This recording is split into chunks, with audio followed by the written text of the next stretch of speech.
A blessed day to you. I am Bishop Ruben Abante, and I'm the senior pastor of the Lighthouse Bible Baptist Church. I'd like to invite you now to be with us as the message of the Word of God is preached from the pulpit. I'd like to turn you over now to our Lighthouse Coming Together, and I pray that you'd be blessed with the message.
Thank you, choir. Love lifted me. Alam niyo po, minsan hindi natin naiisip na ang pag-ibig ni Kristo na siyang nagtataas sa atin ay paanong kumikilos. Paano nga ba yun? When we say love lifted me. Of course, nung tayo wala pa kay Kristo, ay tayo ay nawawala. We're lost in sin. Okay? But He reached down to us at tayo naligtas. Tama. Pero, paano bang ang pag-ibig niya ay nagtataas o nagli-lift sa atin? Paano ba? Mayroong mga pagkakataon sa ating buhay na talagang bagsak na bagsak tayo. In fact, hindi natin alam kung paano tayo babangon. Alam niyo, ang pag-ibig ni Kristo na nagli-lift up sa atin ay daloy yan ng pag-ibig niya na nasa bawat mananampalataya. Okay? Halimbawa, kung tayo ay nakakapag-minister, nagagawa natin ang kanyang kalooban as a church, and we extend the grace of God to others by way of ministry, that is how the love of Christ lifts up others. Okay? Kaya hindi lang po yan yung panalangin pagkatapos mararamdaman natin that we are being lifted up. Well, pwedeng mangyari po yun. Pero ang pinaka-consistent ng pag-abot ng pag-ibig ng Diyos sa atin at sa lahat na nangangailangan ay sa pamamagitan ng ministry. Now you understand? Okay? Kaya yung bagay na yan ay hindi po mananalangin lang tayo pagkatapos gagaling tayo sa sakit. Magkakasakit ka ulit Di ba? Pero yung meron ka mga kapwa na mga mananampalataya who would be given to the work of God and who would really, really serve Him diligently, intentionally, that is how the love of Christ lives up. Because ang Ecclesia is one institution that stands on the love and the grace of Christ. Ayan ang pinaka-practical niyan. Okay? Let's all stand and get to our message sa hapong ito. And uulitin po natin na ang ating pinaka-tema ay naroon pa rin sa kung paano tayo mabibuild up at ma-edify. Subalit, meron ditong aspekto sa Ephesians chapter 4 that we actually need to look into. Ang pamagat ng ating mensahe ay in all things, sa lahat ng bagay. Now the Apostle Paul, writing to the church in Ephesus, he says, for the perfecting of the saints, for the work of the ministry, for the edifying of the body of Christ. Now, we have actually been talking about that. Lalo yung bagay ni edification. Ano ang direksyon niyan? Till we all come in the unity of the faith and of the knowledge of the Son of God unto a perfect man, unto the measure of the stature of the fullness of Christ.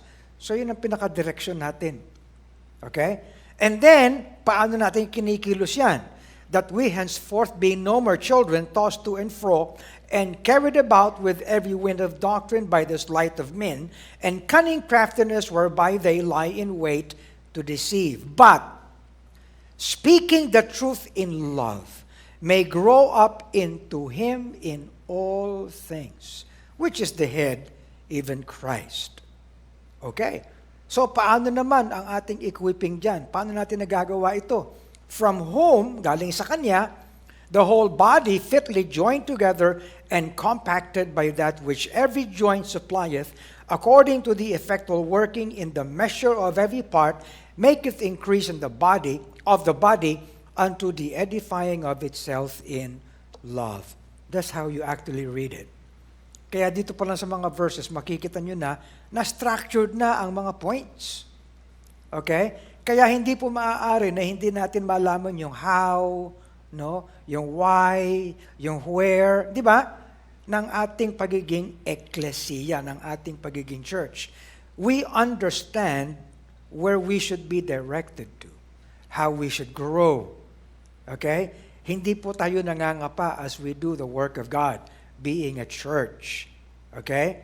At sana'y maging maliwanag sa lahat yan.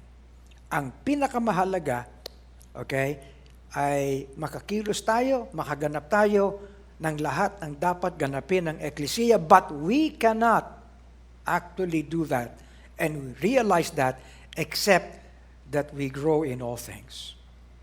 Okay? Heavenly Father, thank you, dear God, for how you make us to come together. And in being able to come together, you teach us, you make us to be established, you build us up, dear God. I pray that this message be towards the edification of your people, not just as individuals, as your children, but as a church. Bless each one, dear God. At bigyan niyo kami, Panginoon, ng kalooban, kaisipan na handa sa iyong katotohanan upang kami maging matibay sa iyo at lumago sa iyo. Pati, Panginoon, hindi lang ang mga naririto face-to-face, kundi nakikibahagi sa amin sa iba't ibang platforms. Lalo na ang aming mga kapatiran abroad na ngayon ay nasa Zoom. Bless us, dear God. In Jesus' name, amen. Thank you. Please be seated. Alam niyo po, ako'y natutuwa sapagkat habang ako'y nagtuturo nito, ay ang ating mga kapatiran, lalo na yung may kinalaman sa creative media ay nagpapadala sa atin ng maaaring maging tulong upang ang ating mga illustration ay maging maganda. Alam nyo, kaninang umaga sa aking outline, napakita ako ng illustration na ginawa ko lang sa Word. Di ba? Nakita nyo.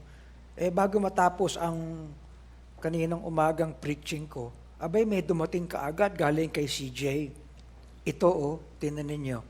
Ayan. Di ba?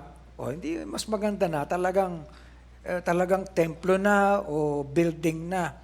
Napansin niyo ba ito? And we have a good foundation in Jesus Christ.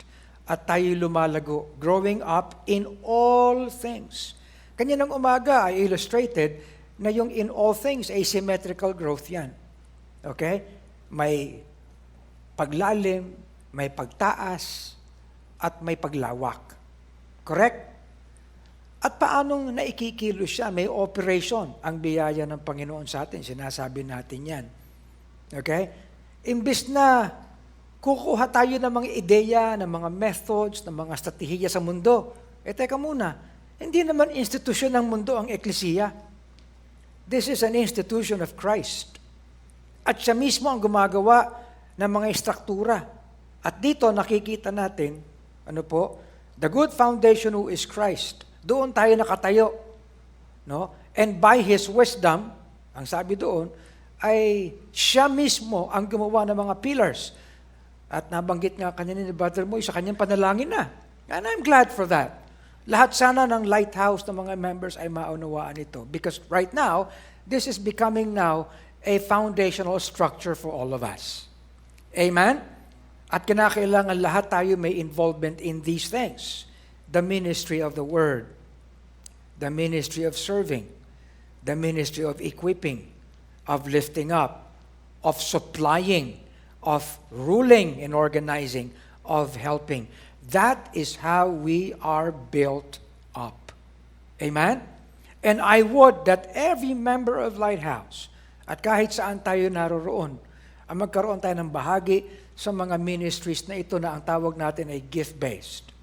Maliwanag din yan sa ating nakalagay, no? Dito sa ating Lighthouse pinaka-manual natin.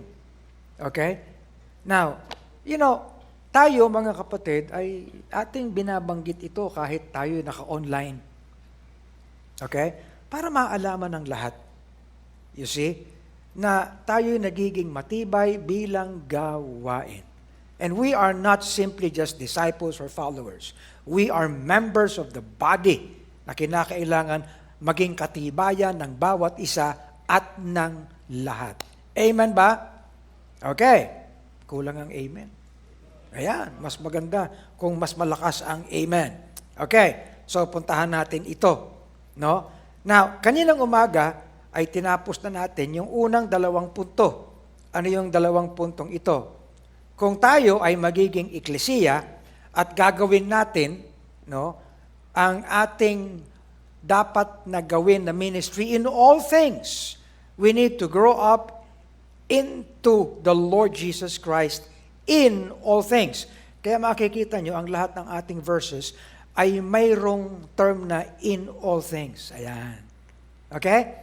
But speaking the truth in love may grow up into Him in all things. Now, we may be concerned na ang growth natin ay pang-intellect, ang growth natin ay pang-physical na katawan, ang growth natin ay yung stature, di ba? Ang growth natin ay sa mga muscle. Ang growth natin ay sa abilidad. That's okay. Pero mga kapatid, isipin natin na ang ating paglago ay towards Jesus Christ. That we may get not just to know Him, that we may learn Christ. Amen? That we may live, hindi live, live, L-I-V-E, live Christ. Amen? That we might be able to manifest Him. Alam niyo, mga kapatid, maraming yung to be like Jesus. Christ-like. Alam niyo, mga kapatid, because Christ is in us. No? And we are an institution of Christ, of His love, of His grace. Mga kapatid, wala nang paraan upang madama ng mga hindi mananampalataya si Kristo, kundi sa pamamagitan ng mga members ng Ecclesia. Okay? It's not just that we are able to follow Him or we are able to be like Him, okay? But that we might manifest Him because we have been made children of light. Amen? Kaya nga, ang sabi natin we need to shine our lights into this world. Yan ang ibig sabihin ng growing up into Him. And then kanina, ay binanggit din natin, we do the ministry. No? So that God may be glorified in all things. Ayan, nakakulay dilaw. Again, in all things, that God may be glorified. Concern natin yan, mga kapatid. Okay? Now, sanay tayo magbigay ng papuri sa Kanya. Sanay tayong umawit ng papuri. Tama ba? Pero mga kapatid, hindi lang nakukuha sa awit yun. Good. Kinakailangan mayroong magsabi sa atin alam mo, purihin ang Panginoon sa testimony mo. Purihin ang Panginoon sa buhay mo. Purihin ang Panginoon sa kilos mo. Purihin ang Panginoon sa biyaya. Hindi ba ganun dapat no? Hindi lang purihin ang Panginoon, nakakaawit ka ng to God be the glory. No, hindi po yun. Purihin ang Panginoon sa katapatan mo. Purihin ang Panginoon sa ehemplo mo. Di ba? Dapat ganun.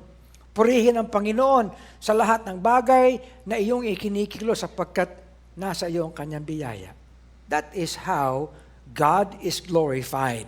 Amen? Ikatlo, look at this. We do the ministry of the ecclesia with the Lord Jesus Christ having the preeminence in all things. Okay? Iba ito doon sa just giving Him glory, yung luwalhati. Iba yun siya ang mayroong preeminence. Siya muna.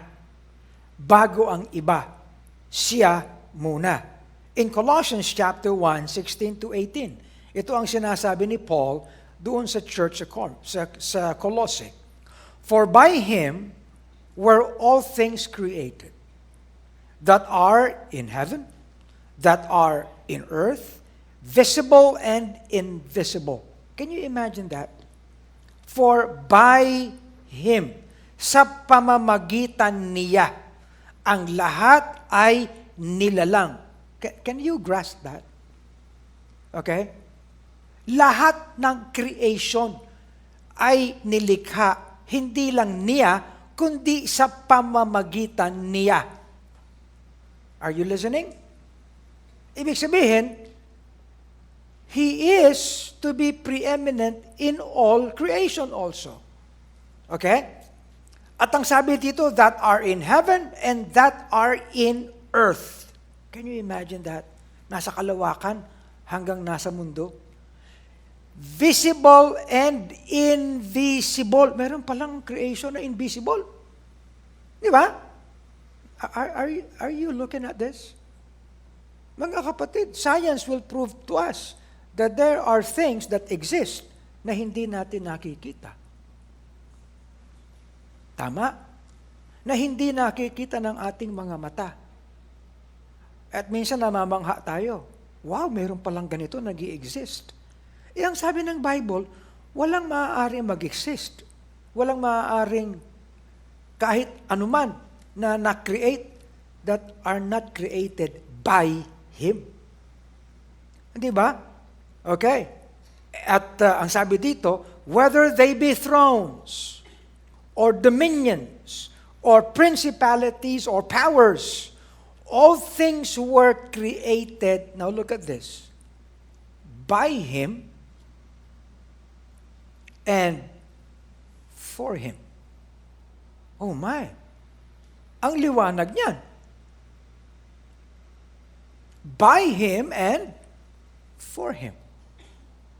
Now, Baka isipin natin, oh, all things. Paano tayo?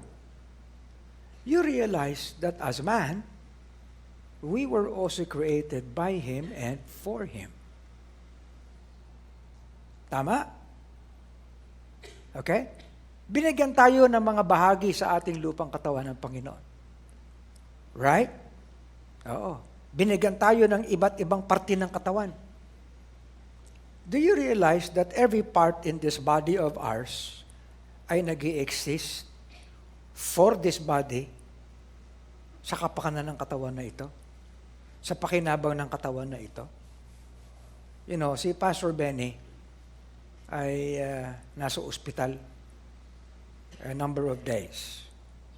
Alam nyo, kahit nasa ospital siya, nagbibigay siya ng devotional. That's good. No? He ministers. Siya naman na nakikita, kahit nakahiga siya sa kama, nakikita siya sa Facebook, nakatanggap ako ng 2 text messages. Sabing ganyan sa akin, Bishop, ano nangyari sa iyo? Dinig ko nasa ospital ka. Teka, hindi ako yun. Si Pastor Ben yun, si congressman. Okay. Tinatanong ako, kumusta siya? Ano nangyari? Well, baka magtaka pa kayo. Ang kapatid ko, porque may edad na, meron siyang problema sa kanyang prostate. Mahirap umihi. Kasi enlarged. Ganun naman talaga sa mga medyo edad na, no? Na-enlarged yung prostate. Tinatanong ako ni Zeph, anong sakit niya? Sabi ko, he is prostrated. Iba naman yun. Okay. Anyway, so, nakasumpong sila ng cyst. Hindi lang enlarged, ng cyst. Kaya ang ginawa, nilaser yung cyst. No? Pagkatapos biopsy, no problem, benign. Okay? But he has to rest. Mga ilang araw matapos yung laser, sabi sa kanya ng doktor, Kong, pwede ka nang magsimulang maglakad. Okay, sige. Bumangon, naglakad. Tapos, tinapos yung kanyang paglalakad, halos isang oras yata lang kaiikot-ikot. Maya-maya, nagbi-bleed na yung kanyang Sabi sa kanya, Kung, pinaglakad kita pero hindi isang oras. Mga 5 minuto lang. Ganun na nangyari. Kaya tumagal na naman siya sa ospital. Ganun lang naman yun. No? So nagbibiroan pa kami, no? Nandoon kami. Pero alam niyo lahat ng bahagi ng katawan is for the profitability sa pakinabang ng katawan na ito. Walang nilagay ang Panginoon na miyembro ng ating physical na katawan na hindi maaaring maging pakinabang ng kabuuan ng katawan. Do you realize that? Kahit na appendix, hindi natin alam kung ano. Para saan ba yung appendix? Bakit ganun? Pero meron ding use yun, di ba? Okay, kahit di natin maintindihan. Mga kapatid, ganun din naman ang lahat ng creation. Amen? Not just for His glory, but for His being preeminent. Okay? Tinatanong ko nga, binibiro ko. Wala pa akong nakitang babae na nagkaroon ng prostate cancer. Wala, Oo. At wala rin akong nakitang lalaki na nagkaroon ng ovarian cancer. Diba? Nagbiro nga ako Yung mga nagtatransgender, yung mga nagpapabago, kapag kayong mga lalaki nagpapalit, pag nagkaroon na kayo ng ovarian cancer, maniniwala ako na tama yung ginawa ninyo. Nagbibiro lang ako. Baka isipin nyo, si pastor naman no? Anyway. But my point is this. Even all creation, mga kapatid, should not just bear His glory, but bear His being preeminent. Why? Because He is before all things. And by Him, all things consist. Are you noticing this? Mga kapatid, hindi ordinaryong bagay ang Siya ang pinagmulan ng lahat. Kung Siya ang pinagmulan ng lahat, edi dapat Siya ang una. Are you listening? So ganun yun, mga kapatid. Nung araw, binuo ko yung choir. Alam niyo ba, ako nagbuo ng choir ng church natin eh. Oh, binatilyo pa ako nun. Ako ang unang-unang director ng choir ng Lighthouse. Hindi pa tayo Lighthouse nung araw. Doon pa tayo sa Banawe. Oh, si Pastor Hernes ang pianist. Ako ang director ng choir. Okay? So, ang lahat ng turo ng choir nanggaling sa akin. Hanggang ngayon, hindi ko pa pinululubayan yan. Oh, yung pag-awit. Now, syempre, pero hindi naman ako ang Panginoon. Pero mga kapatid, siya ang preeminent sa atin bilang eklesiya, not anybody. Ang aking pangalan ay hindi maaaring mas malaki pa at una pa, kahit abante ako. Sabi sa akin, ano ba ang pwedeng mauna sa abante? Di aabante. Ganun din. Natutuwa yun. Pag ako'y nasa FEBC, natutuwa sila dahil, Bishop, kasi ibang klase ka kasi mag-host eh. Kaya pwede ba, kapag Webes, live ka palagi dito? Sabing ganun sa akin. Kaya ayan, nadagdagan. Bukas, pagkatapos ng oras na Bicolandia, magmula alas 7:15 hanggang alas 8, Bicol yan. No? That covers Region 5. Doon sa sentro ng Legazpi. Okay? Pagkatapos alas 8, nandun naman ako sa Coronadal, South Cotabato. DXKI. Alas 8. Sabing ganyan. Yan, kami message lang sa akin kanina, Bishop. Alas 8 po tayo bukas. O, teka muna. Tatapusin ko muna yung oras na Bicolandia. Opo. Pagkatapos niyan, hindi ako pupunta ron. Okay lang naman yun, di ba? So, pero ganun din. Sa Huwebes, hindi na natin maiiwasan yan. But however, at kung saan man tayo, the Lord Jesus Christ should be before us. Preeminent. Amen ba? Why? He is the head of the body. Not anyone among us. Ang ulo ng Lighthouse Bible Baptist Church ay ang ating Panginoon. Kahit hindi natin siya nakikita. So, but how does He direct? Di sa pamamagitan nito, narito ang lahat ng kanyang kalooban eh. Amen? Nasa sulat ng mga apostol para sa atin. Ikikilos lang natin. You know, as a church, sinasabi ko kaninang umaga sa ating LED, we need to understand the government of the ecclesia. Okay? Maraming mga churches ngayon na akala nila ang government nila ay democracy. Hindi po. Ang government ng Lighthouse bilang ecclesia ay theocracy. Christ rules. Period. And how does He rule? By His word. Hindi po ito rule ng pastor. Pati ako, subject ako sa word. What we are as a church, wala po tayong 3 branches. Ang government na demokrasya, meron 3 branches yan. Ano yan? Executive. Di ba? Judiciary. Legislative. Yung 3 yan, sinasabi natin na equal yan. Okay? Ano nga? Executive, judiciary, at legislative. Pero ang eklesiya, wala po niyan. Now, ang gobyerno ng Pilipinas, meron tayo niyan. Lahat yan ay sinasangguni. Tama ba? At kahit tayo ay mayroong presidente, hindi maaari na ang presidente ay nagli-lead dahil sa kapritsyo niya. Okay? Now, listen to this. Pero, as a church, wala tayong gayon. Now, some people do not understand how this translates at ano ang operation nito. Pag sinabi natin na executive, you know, it was, I think, Abraham Lincoln who defined that. Na ang sabi niya doon sa kanyang Gettysburg Address, that this government of the people, by the people, and for the people. So yung 3 yan. Okay? A government for the people, of the people, and by the people. That represents the 3 branches of government. Okay? Pambihira, pastor, iba na yung lesson mo Iba na yung preaching mo, ba't nadadama yan? So that we may understand what we are as a church. Amen? Because how does Christ become preeminent?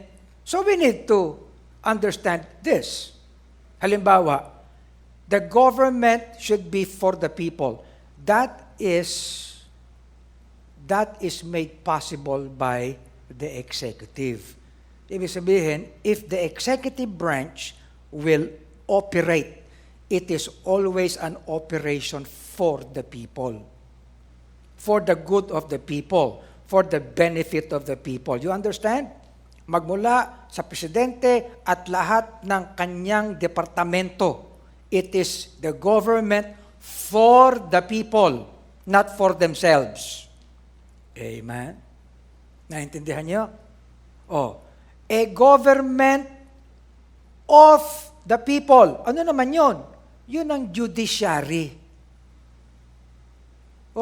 Judiciary? Subukan mong magkakaso ka, maging kriminal ka, makakatanggap ka ng subpina. Ano nakalagay sa subpina? Nakalagay sa subpina, Tony Hernandez versus people of the Philippines. Hindi ba? So, judiciary yung of the people. Kapag ikaw ay naging kriminal, hindi ka lang naging kriminal laban sa nagawan mo ng krimen. Naging kriminal ka laban sa batas ng Pilipinas. Correct? Tama ba ako, Atty. Moses? Pwede na ako maging lawyer. Di ba? Ano naman yun, the government by the people? Yung mga gumagawa ng batas, kapag gumagawa sila ng batas, kahit paano kala, ipapasa, it was made and all laws are made by the people. Kaya sila'y representante for whatever decision they make insofar as laws is concerned, because we are a country of laws. It's by the people. Pero mga kapatid, ang eklesiya wala niyan. It is simply a government of God. In fact, kung magagamit ko yung tatlo na yan, isa lang, executive lang. We are here to execute His will. Not execute people. Okay? Ito. So the ecclesia is just one branch. It's a government of Christ. Him being the head. And He should be preeminent. Amen? Marami ng churches ngayon na hindi naintindihan yan. Kaya nagkaroon sila ng kung ano-anong mga lahat, pinag-uusapan, kinakailangan magbotohan ng lahat. Hindi po ganyan sa Lighthouse. We understand. Kahit ako'y subject sa banal na kasulatan and all leaders here. Why? Because Christ should be preeminent. He is before all things. Bago tayo sa mangguni, sa kung ano, sasangguni muna tayo sa kalooban niya sa kanyang salita. Amen? Hindi tayo sasangguni sa kung saan. Sa kanyang salita. Kaya alam niyo nung araw, nasa kalagitnaan ng pandemic, tinitingnan muna natin kung tama ba. Kaysa tayo papangunahan ng kung anong konsepto. Correct? So maliwanag. Ito po, itong mga talatang ito, hindi ito talata lang. Ito'y buhay because this is truth. Okay? Bukas, binigyan ako ng mga questions. Kasi ang pag-uusapan daw dito, sa bukas, sa mga interview, kung ano ba talaga ang Bible sa atin. And why is the Bible called the breath of life? Ayan.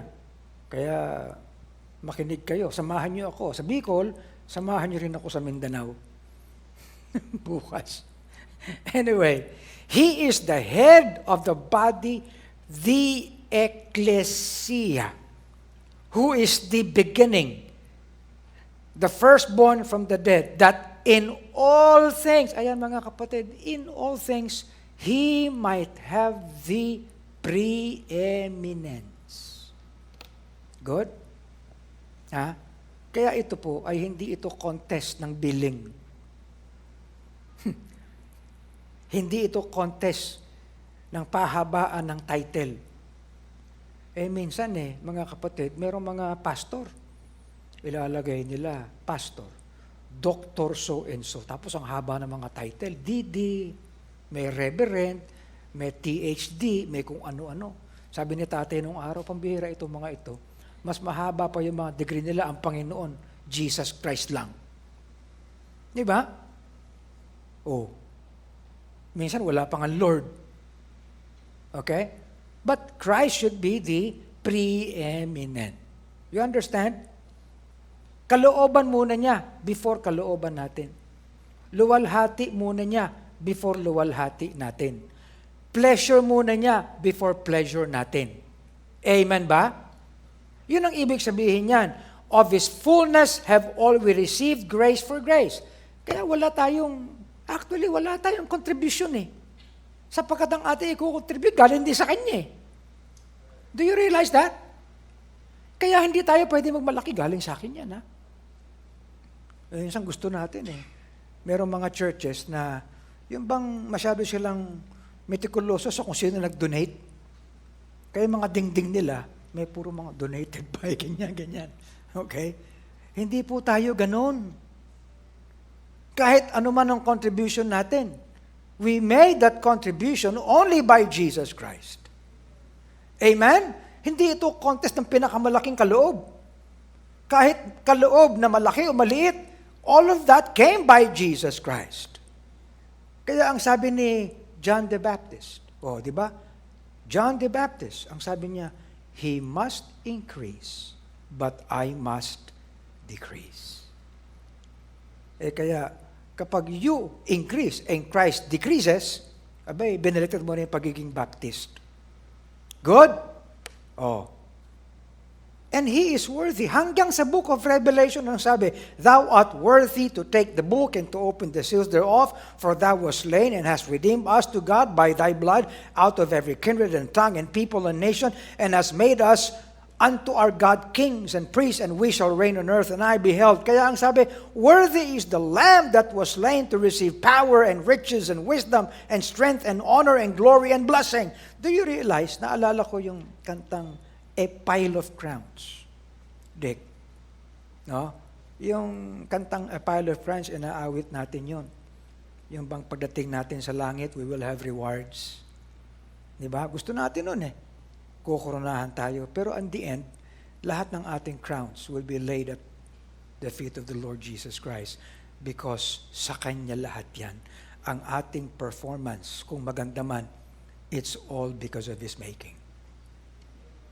Amen? He is before all things.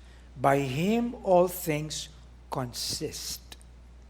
Kaya He should be preeminent. Amen? Now, we actually need to understand it this way. You know why? Because this world, bibigyan ka ng lahat ng parangal. Lalaki ang ulo mo, lalaki ang pride mo, magiging palalo ka. Ang Panginoon, ganyan na lang kaliit. Good? Alam niya, minsan nga nag-comment ako Hindi maaari, mga kapatid, na ang gawain ng Lighthouse ay maging Ruben Abante Ministries. Di ba? Ganun ngayon No, nawala na yung pagiging church. Okay? Hindi magiging ganun ang Lighthouse sa biyaya ng Panginoon. Amen? Pastor, bakit wala ang pangalan niya sa pangalan niyo? Lighthouse Bible Baptist Church.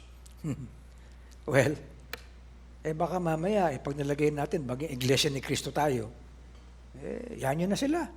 Basta't ang laman natin, ang hibla natin, tama, ang paglilingkod natin, ang lahat ng luwalhati, at ang pangunguna ay siya. Kahit naman, yun ang taglay nilang pangalan, tao rin ang dala nila Tama ba? Kalooban niya. Amen? Ika-4. Nakaka-4 tayo. We're moving forward. We do the ministry, being obedient in all things. Look at that. In all things din ito. Ang dami palang in all things sa Bible. Madami talaga. In all things. Ang sabi ni Paul doon sa Corinth, for to this end, ibig sabihin ng to this end, hindi the end yun.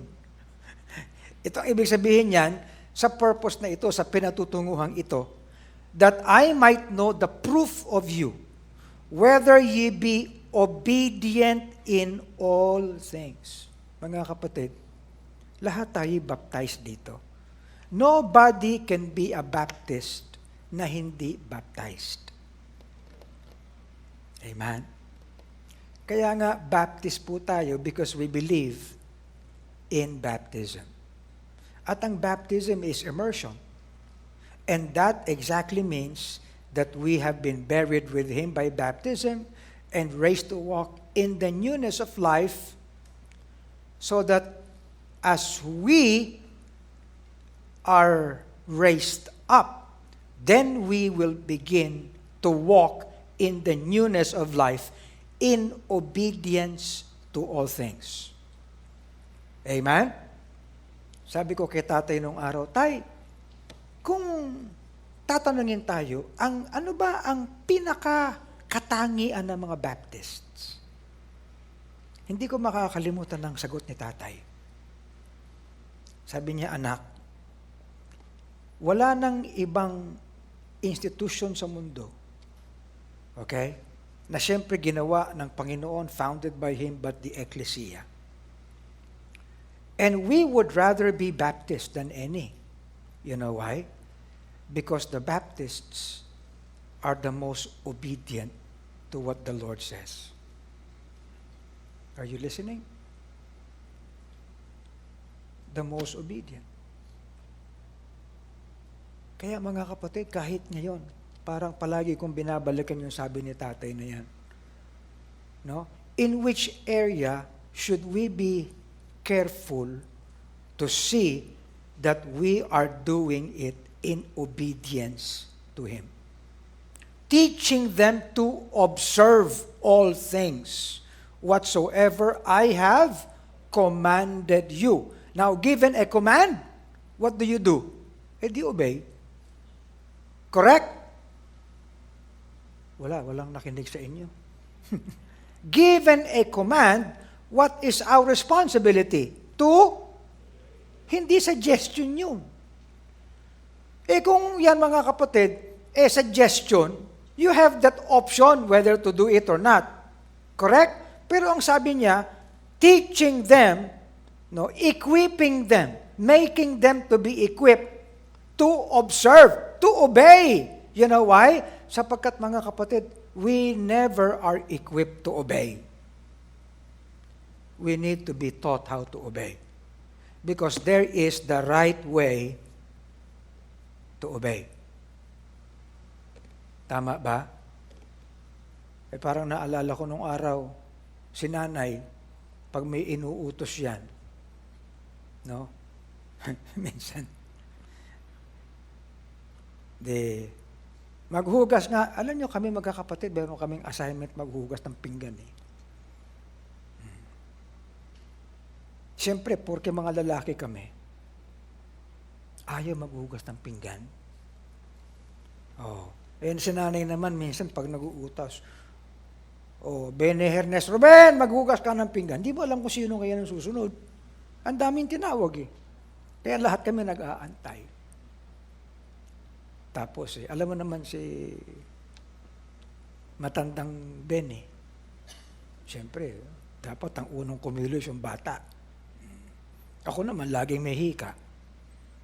May hika ako. Si Hernes. Hernes, ikaw na. Ganyan. Bago may kumilos sa amin, pagpunta sa lababo, hugas na yung pinggan. Alam mo mangyayari, magkakamot na kami. Bakit? Palo ang aabutin namin tatlo. Walang sumunod sa inyo, ha? Ay, lagot kayo sa tatay nyo. Sinabi ko nang hugasan yung pinggan. Ganun ang drama namin sa bahay. Kayo, kumusta kayo? Ganun din ba kayo? Ha? Sinong ganun din?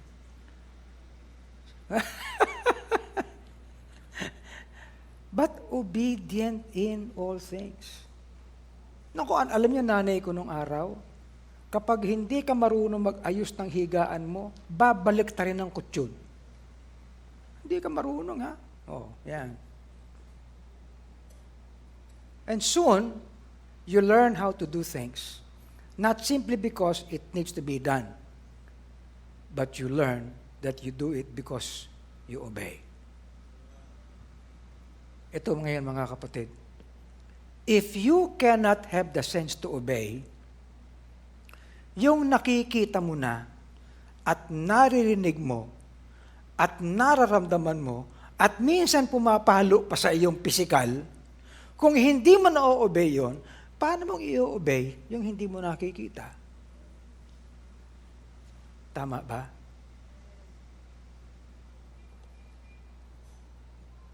Kaya tayo mga magulang, masusi nating tinuturo yan.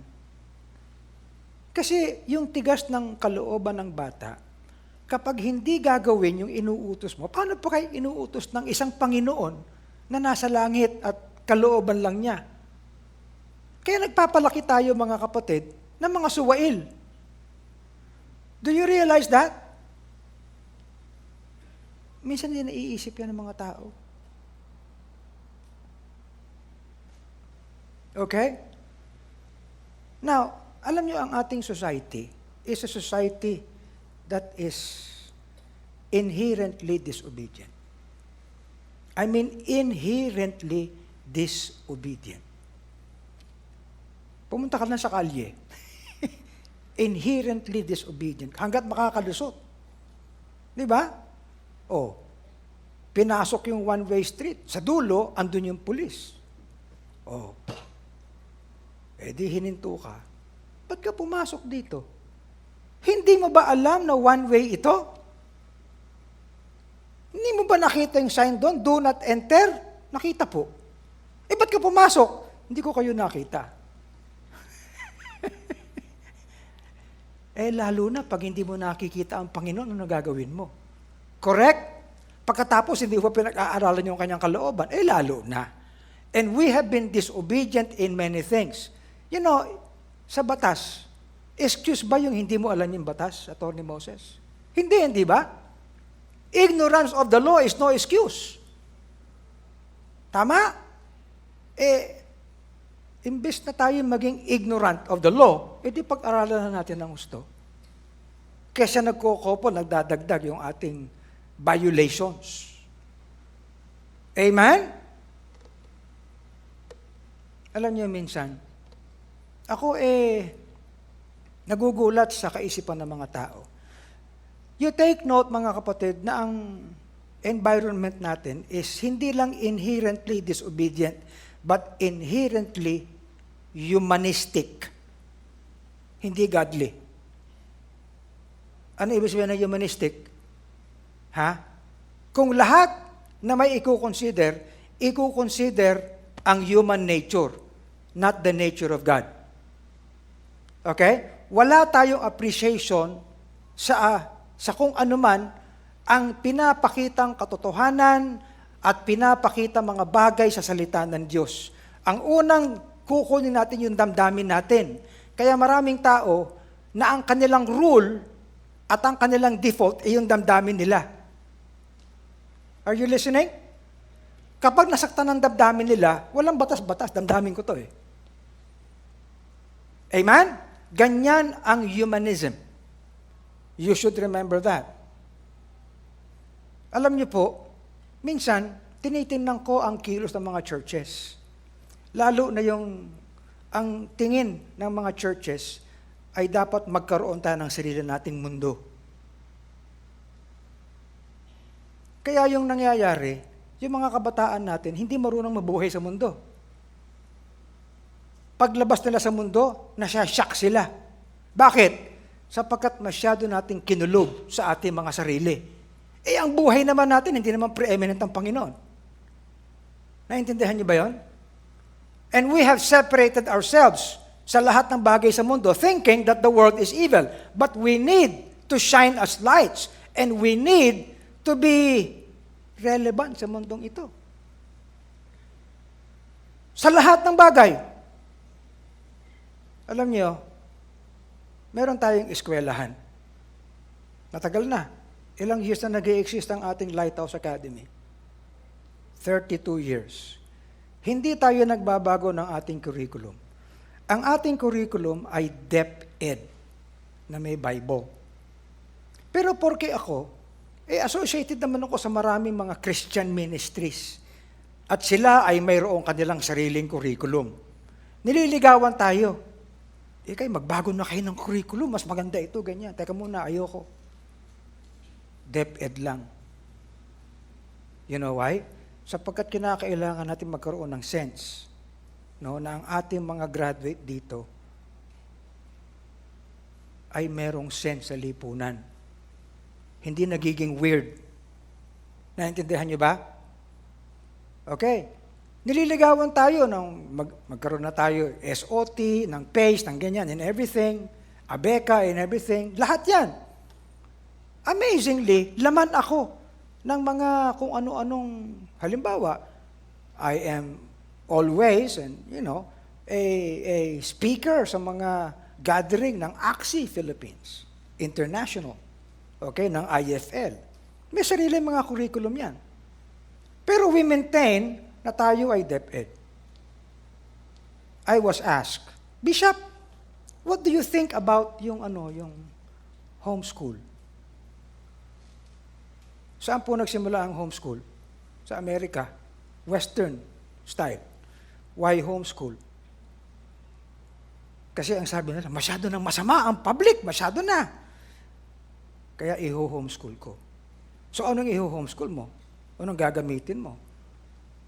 Okay? Alam niyo, you realize this. So totoo lang.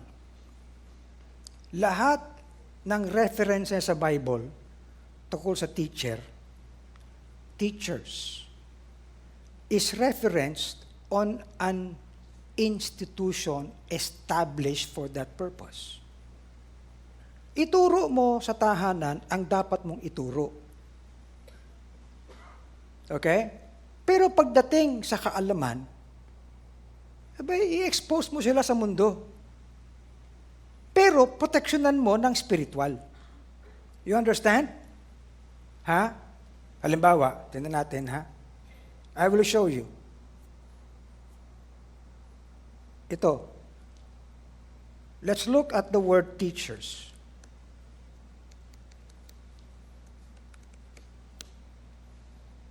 Psalms. I have more understanding than all my teachers. Psalm yan. Wala pang DepEd yan. Tama? Sino yung teacher dito? Magulang ba? Ha? Hindi. Ibig sabihin, that points to an institution na merong established na purpose ng learning, kaya may teachers eh. You understand? Halimbawa, tingnan natin. I have not obeyed the voice of my teachers, nor inclined my ear to them that instructed me. Does that refer to parents? No. It refers to an institution of learning established to teach. Are you listening? Do you realize that when Moses learned, he learned sa wisdom ng Egypt? Tinuro ba ng magulang sa kanya yon? Hindi. Hindi nga ng anak ng Pharaoh eh. But there was already, during that time, established institutions of learning. Kaya alam niyo mga kapatid, kapag ganyan tayo, nawawala tayo ng sense. No? Ginagawa nating eksklusibo. Now, listen. As a church, exclusive tayo sa Panginoon. But we are being equipped to live in this world and show His light. Amen? Kaya dito, sinasabi ko, mag-aral kayo. Tapusin yung mga courses ninyo. Pero huwag kayong lalayo sa kalooban ng Panginoon. Mag-aral tayo kung paano maging church. Then you will know how to be able and how to do it when you are in the world. Naiintindihan niyo ba? Okay? Now, look. Thy first father had sinned, and lahat ng teachers dito are reference to institutions of learning. You see? Now, kahit sa Israel nung araw, there were teachers of the law. Yes, ang mga magulang are first teachers. Pero mga kapatid, abay, igalang natin ang mga institutions of learning. I believe that. Tama ba? Kahit sa foundational learning natin. Kahit kami, lumaki kami sa public school As in public schools. Tama ba? Kaya ganun lang ang ating learning sa Lighthouse Academy. Okay? Sapagkat tinuturuan natin ng mga bata how to establish this world even in this perverse generation. Okay? Mahirap yun nung hindi mo alam.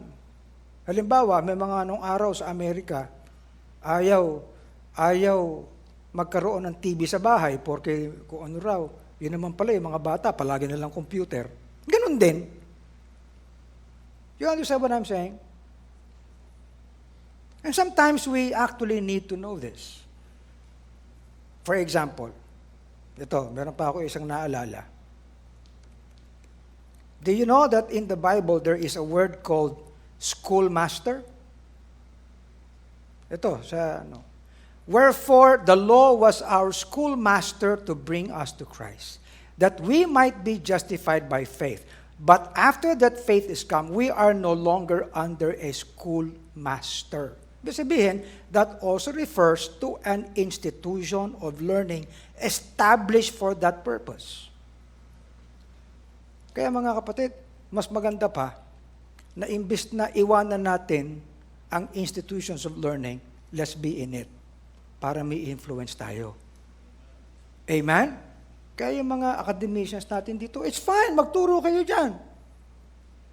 Sila Dr. Robert, sila Dr. Eric, nagtuturo sa mga institutions of learning, kahit na Catholic, they are respected.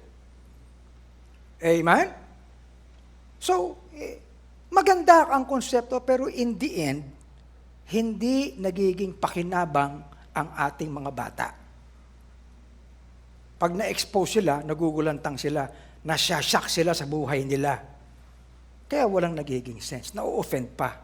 Naaawa sa sarili. Tapos magtataka ka, bakit ganyan? Mahina ang kalooban ng anak ko. Kinalob mo Di ba? Sometimes you do not understand this.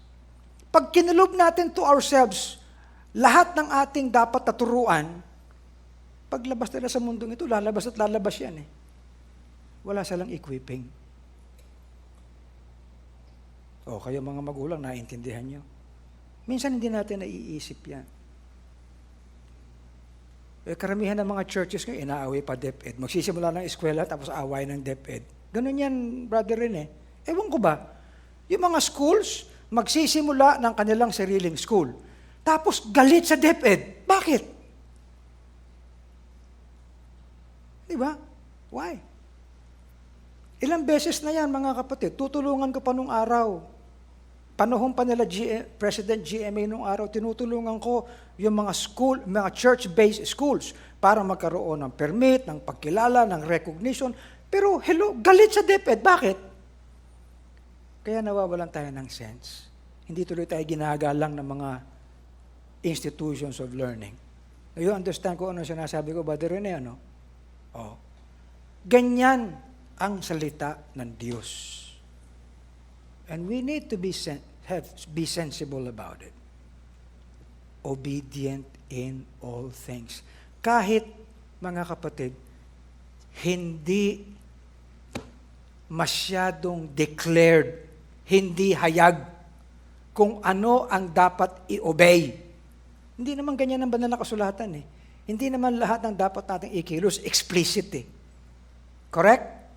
Hindi naman lahat. Halimbawa, mag-attend ka ng LED class. Wala namang LED nakalagay sa Bible. Tama? Yung coming together, binago na natin. At least yung coming together nasa Bible, wala pa tayo.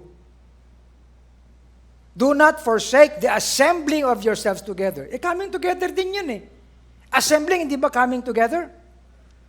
Obey. Kung sa bagay na ganito ay hindi tayo makasunod ng maingat, Paano pa kaya sa malaki? Ang sabi ng banal na kasulatan, alam mo ang stewardship, pag hindi ka pwedeng pagtiwalaan sa maliit, paano ka pagtitiwalaan sa malaki? Amen? Kaya tayo, mga kapatid, kahit gaano mang kaliit at wala tayong appreciation, let us be obedient in all things. Amen? Tahimik niyo. Look at what Paul says sa Philippi. Wherefore, my beloved, as ye have always obeyed. Wow!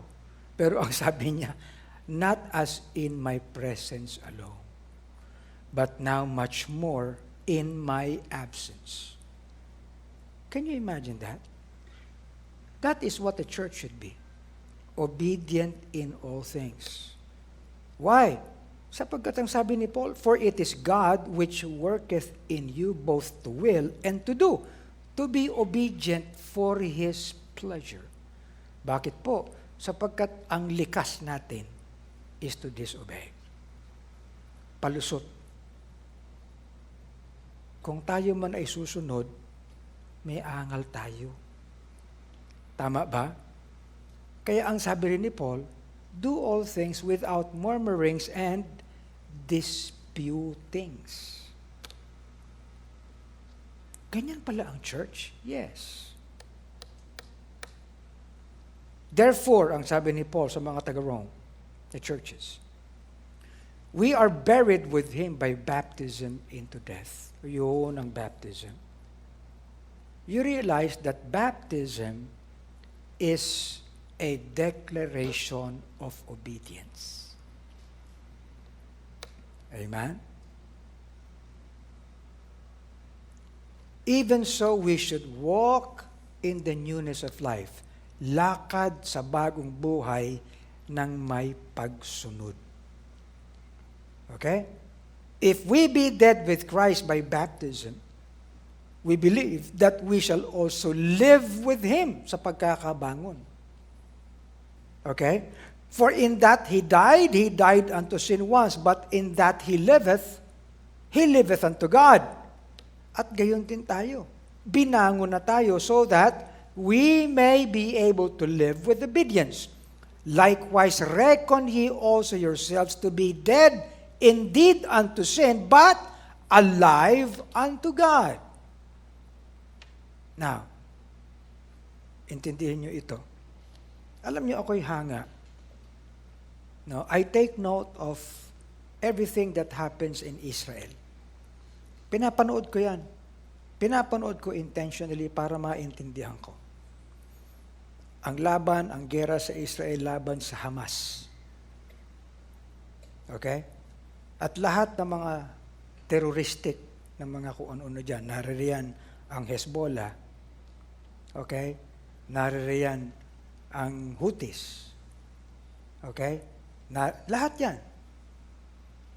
Alam niyo po, kung titingnan ninyo, sinasabi ko nga kay Gabi kanina, hindi lang yan gera. We need to understand that God deals with Israel bilang His chosen nation. And Israel actually bears maraming mga illustrations for us. Okay? Tinanong ako, magkakaroon ba ng peace sa Israel? Wala. Not until the Lord comes. Ngayon, pinagdidebatihan nila yung two-state solution sa Israel. Kahit ang Amerika ngayon, in America, 60% of the younger generation are now anti-Semitics. And it is a growing thing even in Europe.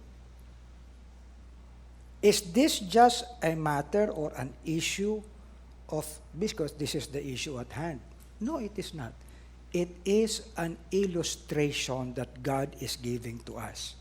You look at how the fig tree reaches forth its branch.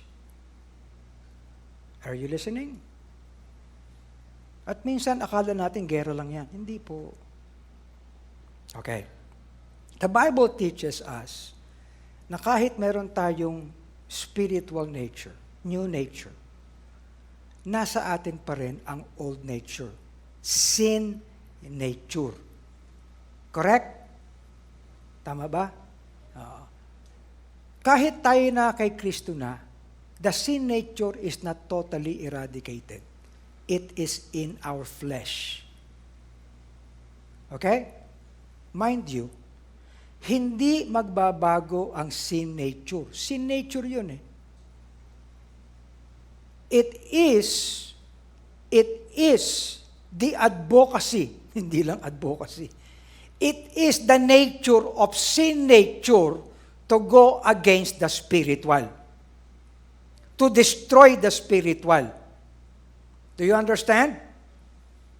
Okay. Now, yung flesh natin, mga kapatid, already has this corruption. And this is aggravated by the virus that come from the outside. Correct? Tama ba yung sinasabi ko? Kapag nagkaroon tayo ng virus from the outside, tumitira yan sa ating laman. Okay? At ang ating laman ay ginagamit ng virus para sirain ang katawan na ito. Am I right? Now, ang virus na yan, hindi lang kung anong buhay na, pati utak may virus. Okay? Kaya ang isip natin, corrupt na nga ang isip natin, hindi tayo renewed. Tapos, may impluwensyahan pa ng kung anong forces sa labas. Kaya nagiging terroristic ang mind natin. Okay? Anong sabi ng Bible? Mortify the deeds of the body. Ano ibig sabihin ng mortify? Kill! Pero pwede bang gawin yun? Hindi. Physically. Mamamatay ka. But how do you mortify it? By being renewed in mind. Ang sabi ni Paul, kung ano ang gagawin ko, hindi ko magawa. Why? Because of sin that dwells in me. Okay? Mga kapatid, yan ang nangyayari sa Israel. Can you imagine? Teritoryo nila yun. Naroon yung Gaza. Naroon yung West Bank. Okay? Yung Hamas is an ideology. Tinirhan ng Hamas. Parang virus ang Hamas. At kahit yung mga Palestinians gustong manatili doon and take upon them the rule of Israel, kasi sa West Bank, magkakatabi sila eh. Pero hindi na ngayon. Bakit? Nakurap eh ng virus. Ngayon, ang sabi ng Israel, lilipulin namin yung Hamas. Pero anong ginagawa ng Hamas? Tinutulak yung issue para pati yung lahat ng Palestinians mamatay. Hindi ba ganun din ang virus? Ganun ang gagawin eh. Alam niyo, pag pinag-aaralan ko ito, nakikita ko ang reality ng salita ng Diyos. Ito yung message sa atin. Kaya ang sabi ni Paul, mahirap gawin yan. With the flesh I serve. No? Sin. But with the mind, I serve God. Kaya we need to have renewed minds. Hindi magkakaroon ng solusyon yan. Pagkatapos, papakialaman pa ng Amerika, two-state solution. How can you recognize a two-state solution when that state, if it will be, has the advocacy to annihilate Israel? They do not believe that Israel should exist. Paano mangyayari yun? Ganon din ang kasalanan eh. Sin intends to annihilate the spiritual. Ang tinuturuan sa atin dito, put Christ. Yan lang ang maaari nating gawin. Maraming hindi nakakaintindi nito, mga kapatid. Pero lahat ng mensahe ng salita ng Diyos, nakikita natin sa buong mundo. Okay? Marami ako mga kausap. Just the other day, yung isa sa matalik kong kaibigan is flying to Israel to see what's happening para mas maintindihan niya. Pagbalik niya, mag-uusap na naman kami. You see, hindi ganun kaliit na bagay yan. This is an illustration of the reality between the conflict ng spiritual at ng flesh. Akala natin, Israel-Hamas lang yan. Ano? Hindi. And look what's happening now. Let not sin therefore reign in your mortal body, that you should obey it in the lust thereof. Neither yield ye your members as instruments of unrighteousness unto sin, but yield yourselves unto God as those that are alive from the dead. Alam niyo, I have to tell you, pati yung deliberation ng International Court of Justice, pinakinggan ko eh. Ilang oras yun, Attorney Moses? As in, pinanood ko yan. Just for me to understand. Eh tayo, wala naman tayong ibang kundi makipag-satsatan kung saan. Wala naman tayong first-hand information. Di ba? Hindi natin naiintindihan. Eh kahit yung Al Jazeera, pinapanood ko eh. Pinapanood ko yung ILTV. You see? Pati yung X, yung Twitter, tinitingnan ko ng news. Sino-compare ko. And I look at the Word of God and see in the light of God's Word how sin reigns in the world. Kaya mga kapatid, ang lesson natin dito, let us learn to obey. If any man obey not our word by this epistle, note that man, and have no company with him, that he may be ashamed. You see, napakamasusing bagay ang pagsunod. Alam mo, kahit sa mga Chinese, yung loyalty is determined ng pagsunod. Totoo yan. Yung pagiging loyal, matimbang sa mga Chinese families yung loyalty. Pero bago ka maging loyal, maging masunurin ka muna. Hindi naman sa pagmamalaki, pero ginawa ko yan sa Abesco nung araw. Hindi naman ako Chinese. Sipin mo nung araw Kayo sumasali kayo sa mga bidding, di ba? Yung mga bidding namin nung araw, ang lalaki niyan. Hinihika na ako, mag-o-overtime.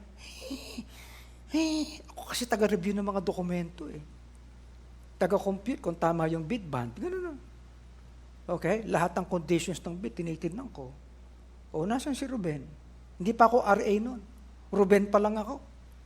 Hinihika. Paano na? Pero nagtatrabaho. Na-appreciate nila yon. Minsan pumunta ako ng Japan. No? Pagdating ko rito, marami akong dalang gamit, mga instrumento. Siyempre, alam mo naman tayo, kinakailangan obedient tayo. Lahat dineclare ko. Kahit yung sarili, nagdala pa ako for calibration. Kayo nagpapakalibrate kayo Wala pa namang standards nung araw sa Pilipinas. Kaya yung mga instruments namin nung araw, dadalhin sa Japan para doon i-calibrate. Pero sa amin na yun. Okay? Binili na namin yun. Tapos i-hand carry ko pabalik. Itong sistema ko, i-declare ko na naman kung magkano yun. Galit na galit si Jimmy sa akin. Dineclare na yan dati, but i-declare mo ulit? Masyado ka namang honest. Sabing ganyan sa akin. Pero what he appreciated was this. Hindi ko sila lulukuhin. I will obey. Kita mo ngayon. Pinagtiwalaan ako na parang kamag-anak ako. Mahirap nga lang, dahil lahat ang trabaho sa iyo. Ganun lang naman yun Simple lang na bagay, mga kapatid. If the Lord sees us to be obedient, He will bless us. At obedient sa lahat, pati sa pagkakaloob. Amen. Wala na nag-amen. You see? Number 5. We also do the ministry as ecclesia, being approved in all things. But in all things, ayan, in all things, di ba ang title natin? In all things, approving ourselves as ministers of God, as workers, as servers. Amen? Lahat. As stewards of the manifold grace of God. Approving. Ano ibig sabihin ng approving? Pag-approve ka, mga kapatid, accepted ka. Correct? Approved to. Tanggap ito. Di ba? Accepted ka. Kaya yung word na accepted is very important. That we might be accepted of Him. Approve yan. We cannot be accepted in the beloved. And we will never be accepted except by the Lord Jesus. At ginawa niya lahat para sa atin. However, mga kapatid, we need to be accepted through many things. Tama? Sapagkat lahat naman tayo dumadaan sa trials, sa testings. Pero doon nakikita ang ating approval. Correct? Kahit naman sa eskwelahan, meron tayong exams, meron tayong tests. So that we may indeed be approved. Check. Di ba? Check. Ang sabi dito, meron tayong dapat na approval or acceptance.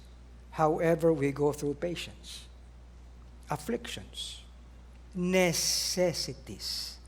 Hindi naman lahat ng bagay sufficient tayo. We have necessities in life. Pero hindi tayo nag-aantay na maging kompleto. Tama? Kahit limitado, kahit kulang minsan, ginagawa natin. And there is such an acceptance even through those times. Even in distresses. Hindi na tayo dumadaan sa stripes and imprisonments and tumults, pero nandyan din na acceptance. In honor, by honor and dishonor. Minsan akala natin na ang approval natin sa Panginoon, kinakailangan tanggap tayo. May karangalan. Hindi po lahat ng karangalan ang ibig sabihin niyan, accept ka sa Panginoon. By evil report and good report, as deceivers and yet true, as unknown and yet well known. Alam niyo, minsan naglulukuhan kami sapagkat nagpapataasan kami ng number ng likes. Hindi porke mataas ang number ng likes mo, approve ka ng Panginoon. Hello? Nakikinig ba kayo? Pero walang inatupag kundi magpataas ng kung ano. Kaya ginagawa ang lahat sa Facebook para tumaas ang likes. Tama? Oh. Ano kung unknown? Diba? Magmo-monetize pa. Pero purihin ng Panginoon, wala tayong platform sa social media na nagmo-monetize. Oo. Kasi sabi ko, huwag i-monetize lahat ng platform natin. Why? Kasi baka mamaya niyan, mawala ang ating direksyon. Di ba? Lahat na lang, pagkakakitaan. Okay? May mga trabaho naman tayo. May mga negosyo naman tayo. Ang sabi ni tatay sa akin nung araw, anak, this church will only be sustained by the tithes and offerings of God's people. Opo. Nung araw na nagpapatayo tayo ng building, may mga lumapit sa akin, Pastor, mag-networking tayo, ikaw ang head, lahat ng members, downline mo. Sabi ko, hindi. Pastor, matatayo yung building natin. Hindi. Pastor, ako bahala. Hindi. Umalis. O, kita nyo na. So, ganun. Anyway, as unknown and yet well known, as dying, behold, we live, as chastened and not killed, as sorrowful yet always rejoicing, as poor yet making many rich, as having nothing and yet possessing all things. Are you looking at this? I rejoice therefore that I have confidence in you in all things. Anong confidence? Merong approval. Amen? Merong approval. Sana dumating ang araw, mga kapatid, na pwede tayong pagtiwalaan kahit nasaan tayo. Good? Oh. Merong mga nagtatanong sa akin, Bishop, pwede mo can you vouch for this person? O, hindi ba? For our exhortation was not of deceit, nor of uncleanness, nor in guile. But as we were allowed of God to be put in trust with the gospel, even so we speak, not as pleasing men, but God. Because it is God that tries our hearts. O, hindi ba? Approval in all things. Nor of men sought we glory, neither of you, nor yet of others, when we might have burdensome as the apostles. We were gentle among you, even as a nurse cherisheth her children. You see, for ye remember, brethren, our labor and travail, for laboring night and day, because we would not be chargeable to any of you. We preached unto you the gospel. As you know how we exhorted and comforted and charged every one of you, as a father doth his children, that ye would walk worthy of God, who hath called you unto his kingdom, being approved in all things. Ang dami pala, no? In all things. Kumusta tayo? How would such a message be in our hearts? Mukhang malawak na ang ating inabot, di ba? Ang daming example natin, umabot pa sa Israel. But we need to face the reality of life, the realities of life. Sapagkat ang ating pagiging church ay hindi lang panglangit. Huwag na tayo mag-abang hanggang pumunta tayo ng langit para maging well done tayo sa Panginoon. Dito pa lang maging well done na tayo. Amen? Oo. Because we need to know. We have His Word. Whereupon, mayroon tayong maging basis. How we are before God. Because we are an ecclesia. Good? May this truth find really a place in our lives as ecclesia. O balikan natin. In all things, being approved. In all things, being obedient. Di ba? In all things, giving Him the preeminence. Okay? In all things, nasa Kanya ang luwalhati. Amen? And then, in all things, lumalago tayo. Let's stand and pray. Dear Heavenly Father, thank you, dear God, that this truth may be preached. Lord, minsan, akala namin hindi ganito ang church. Pero ngayon, Panginoon, sa aming pagtingin sa iyong salita ng katotohanan, ay maliwanag, Panginoon, how we should be. Teach us how to be church. And because we are church, we should grow in the Lord Jesus Christ. You need to be glorified. The Lord needs to be preeminent. Dear God, we all need to obey. We all need to be approved in all things. Make us. We need to come to you, and we need to be pliable before you, dear God, in hearts and minds. If we are to be established, if we are to be built up, if we are to be edified, walang shortcut, Panginoon. But first of all, we come to you and we present to you our bodies. Make us. As every head is bowed, every Thank eye you is closed. for watching The Pulpit. We hope you are blessed with the preaching of God's Word. The most important thing that we can share with you today is the salvation that only comes from the Lord Jesus Christ. You may be experiencing some challenges and difficulties in life at this very moment. The answer to all our problems is Jesus. I invite you now to pray and accept Jesus as your Lord and Savior. You can follow me in this prayer. Dear Jesus, I admit that I am a sinner. I believe that you died for my sins and that you shed your blood for my forgiveness. You rose from the dead to be my life. I now repent and sincerely ask for your forgiveness. Cleanse my heart from all sins. I now accept you as Savior and Lord of my life. And from this day forth, I put myself in you by faith. Be my hope as I live my life according to your will. Thank you for saving me. In Jesus' name I pray. Amen. The Bible says in 1 John 1:9, if we confess our sins, He is faithful and just to forgive us our sins and to cleanse us from all unrighteousness. 2 Corinthians chapter 5 verse 17 says, if any man be in Christ, he is a new creature. All things are passed away. Behold, all things are become new.